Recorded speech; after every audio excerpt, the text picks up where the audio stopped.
And we have our second pair for the Eastern Conference Semifinal series. The Philadelphia 76ers will compete against the Atlanta Hawks for a chance to go to the Eastern Conference Finals. The 76ers just beat the Washington Wizards in 5 games. I predicted that Philadelphia would win in 5 games and they did.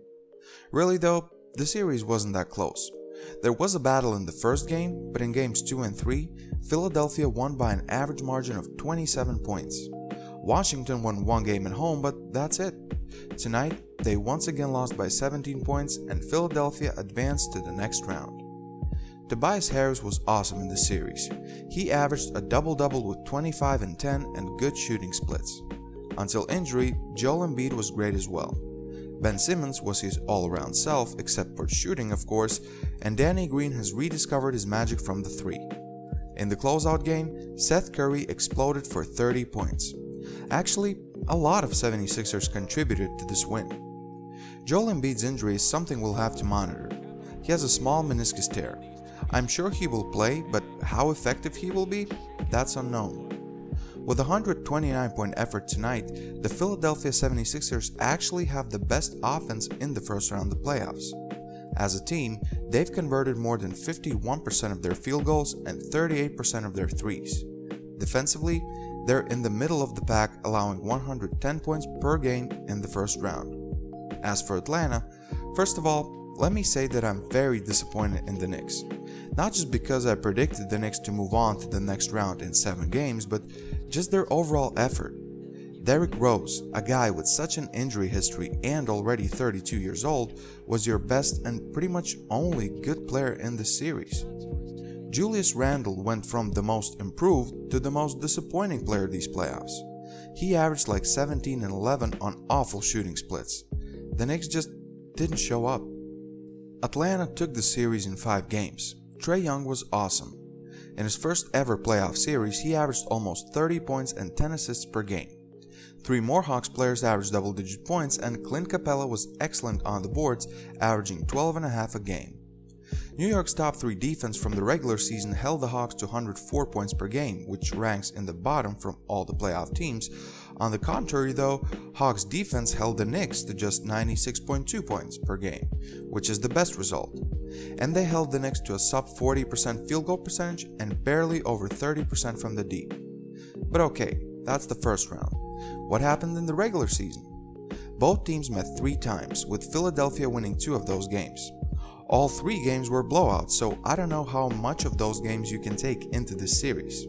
But actually, we can. The Sixers won the last 2 games by blowouts, and in the first and only Hawks win, Philadelphia was missing 8 players due to health and safety protocols, including Seth Curry, Tobias Harris, Ben Simmons, and others.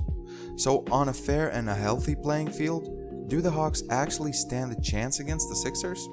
Well, the field isn't going to be healthy, and it all starts with Joel Embiid. It's the biggest key to this series. He's a big body who's been guarded well by Clint Capella, but still, he's a great presence you have to deal with.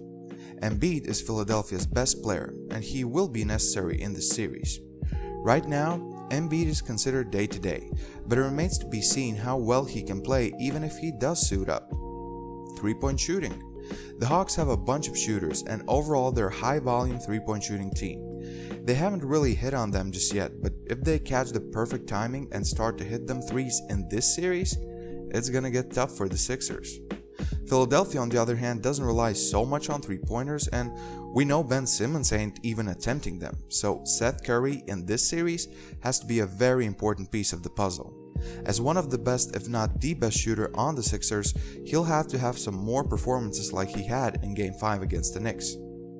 The series will also come down to defending Trae Young. The Sixers probably have the best point guard defender in the league in Ben Simmons. If Simmons wants a rest, Matisse Thybulle can take his place and guard Trae Young. Philadelphia has multiple people they can put on the young Hawks star, so it will be a hard series for Trae Young. If Embiid doesn't play, Clint Capella has to dominate the paint, grabbing offensive boards, dunks, giving the Hawks another chance after missed shots, but that will be hard because Philadelphia is a big team.